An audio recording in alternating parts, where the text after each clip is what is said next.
Assalamualaikum warahmatullahi wabarakatuh. Perkenalkan, nama saya Alvina Tusyahro dari Program Studi Pendidikan Bahasa Indonesia semester 3. Di sini saya akan menyelesaikan tugas mata kuliah Tata Baku Bahasa Indonesia tentang materi yang pertama yaitu penggunaan huruf, yang kedua penggunaan tanda baca, yang ketiga kata depan, yang keempat penulisan partikel, yang kelima penulisan singkatan, yang keenam penulisan kata ganti, dan yang terakhir jenis kata. Materi yang pertama yaitu ada penggunaan huruf. Huruf abjad yang pertama digunakan dalam ejaan bahasa Indonesia seperti huruf A sampai Z. Yang kedua ada huruf vokal. Huruf yang melambangkan vokal dalam bahasa Indonesia terdiri atas huruf A, I, U, E, O.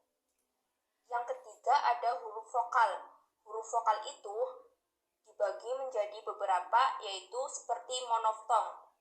Monoftong dalam bahasa Indonesia dilambangkan dengan gabungan huruf vokal EU yang dilafalkan E. Yang kedua ada diftong. Di dalam bahasa Indonesia terdapat diftong yang dilambangkan dengan AI, AU, dan OI. Contohnya AI Saiton, AU saudara, OI boikot. Yang ketiga, ada huruf konsonan.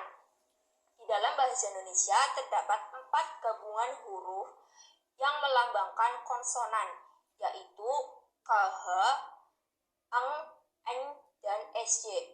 Contohnya ada khusus, ngilu, nyeri, dan syarat. Yang keempat, ada huruf kapital. Huruf kapital dibagi menjadi beberapa, yaitu yang pertama ada huruf kapital atau huruf besar dipakai sebagai huruf pertama kata pada awal kalimat. Misalnya, dia mengantuk. Jadi, pada kata dia, huruf D-nya harus besar. Yang kedua, ada huruf kapital dipakai sebagai huruf pertama nama bangsa, suku bangsa, dan bahasa. Contoh, bangsa Indonesia. Pada kata Indonesia, I-nya harus huruf besar. Yang ketiga, ada huruf kapital. Dipakai sebagai huruf pertama nama, tahun, bulan, hari, dan hari raya. Contohnya, pada bulan Agustus, huruf A-nya harus besar. Yang kedua, contohnya ada hari Natal. Huruf N-nya harus besar. Yang selanjutnya ada huruf miring. Huruf miring dalam cetakan dipakai untuk menuliskan nama buku, majalah, dan surat kabar yang dikutip dalam tulisan. Contohnya, majalah bahasa dan kesusastraan. Nah, pada kata bahasa dan kesusastraan itu harus ditulis miring. Yang selanjutnya ada huruf tebal. Huruf tebal digunakan untuk menegaskan bagian tulisan yang sudah ditulis miring. Misalnya huruf DH, seperti pada kata Ramadan, tidak terdapat dalam ejaan bahasa Indonesia, itu harus ditulis miring DH-nya. Yang kedua ada penggunaan tanda baca. Penggunaan tanda baca sebagai berikut. Yang pertama ada tanda titik. Tanda baca titik dipakai di belakang angka atau huruf dalam suatu bagan, ikhtisar, atau daftar. Contohnya, A. Peran bahasa Indonesia dalam pendidikan. Setelah huruf A itu harus ada tanda titiknya. Yang kedua, tanda titik digunakan untuk memisahkan bilangan ribuan atau kelipatannya yang menunjukkan jumlah. Contohnya, bencana alam itu menyebabkan lebih dari 2.450 rumah dan fasilitas umum mengalami kerusakan. Jadi, pada bilangan 2.450 itu harus ada titiknya. Yang kedua, ada tanda baca koma. Tanda baca koma digunakan untuk mengapit keterangan tambahan atau aposisi. Biasanya, kesalahan terjadi dengan tidak memberikan tanda baca koma dengan tepat. Contohnya, materi pendidikan Nadiem Makarim menghadiri upacara HUT PGRI Natal, siswa yang berbaju merah baik sekali.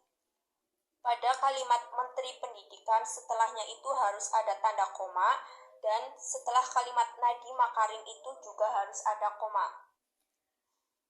Yang ketiga ada tanda baca titik 2. Tanda baca titik dua itu digunakan pada akhir suatu pernyataan lengkap yang diikuti pemerincian dan penjelasan. Hal ini tanda baca titik dua tidak digunakan apabila perincian merupakan pelengkap yang mengakhiri pernyataan. Contohnya, ibu ke pasar untuk membeli sayuran. Titik dua, kol, sawi, dan wortel. Jadi, pada kalimat perincian itu harus ada titik duanya. Yang ketiga, ada penggunaan kata depan. Kata depan yang kita kenal umumnya terdiri atas di, ke, dan dari. Namun dalam praktik penulisannya, hal yang seringkali salah penggunaannya adalah kata di dan ke. Hal ini terjadi karena ada kebingungan dalam membedakan di dan ke yang berfungsi sebagai kata depan dengan di dan ke yang berfungsi sebagai awalan. Jadi biasanya itu kata depan seperti di, ke, dan dari itu ditulis terpisah dari kata yang mengikutinya.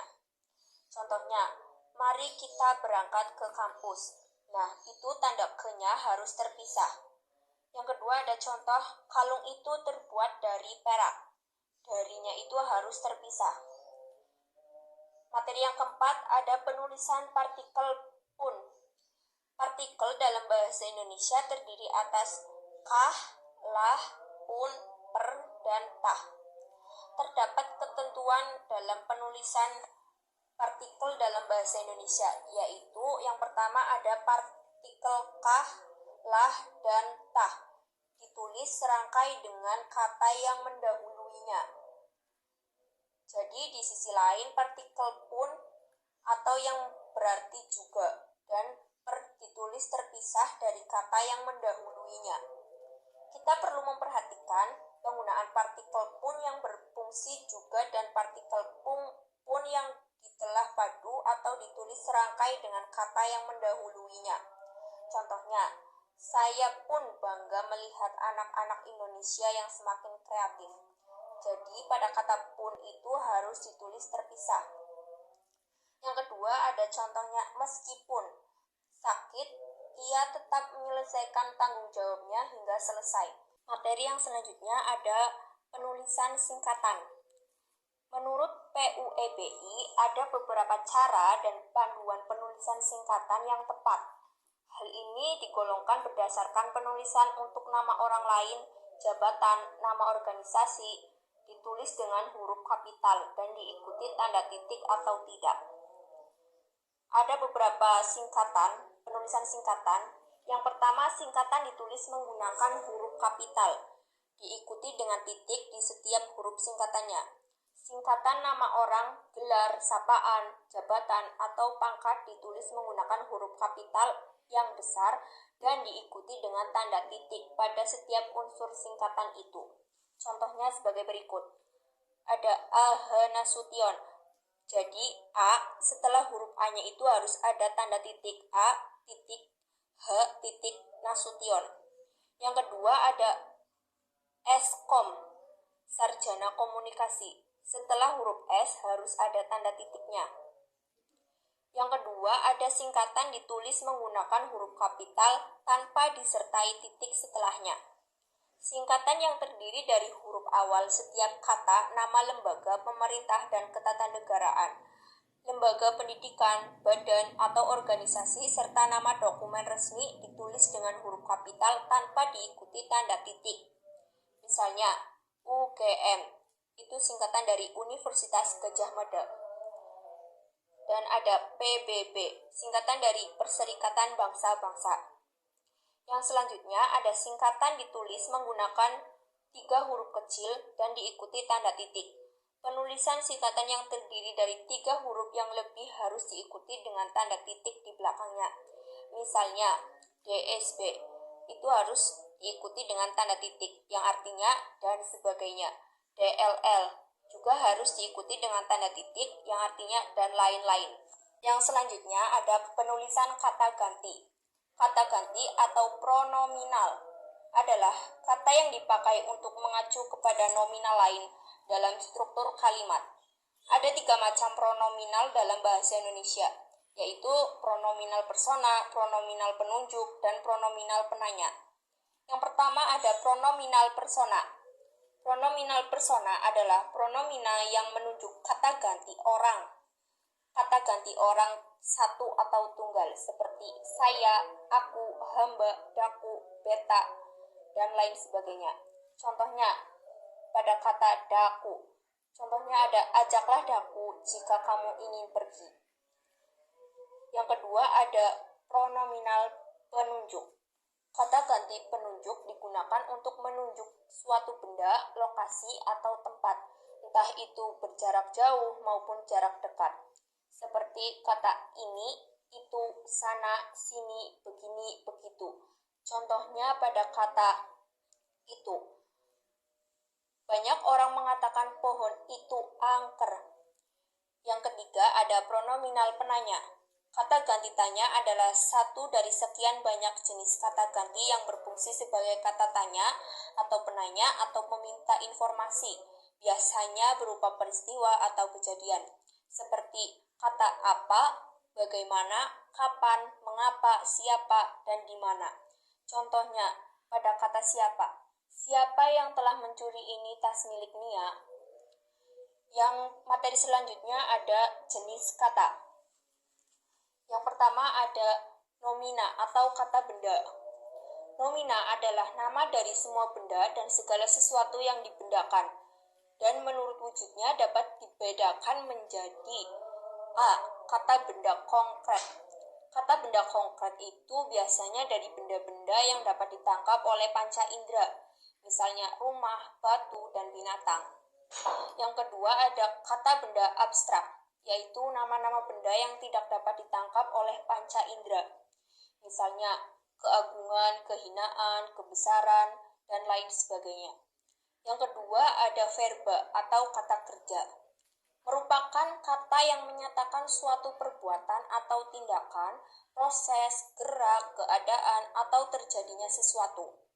Berdasarkan fungsinya dalam kalimat, yaitu sebagai predikat, kata kerja dapat dibedakan menjadi dua, yaitu kata kerja penuh.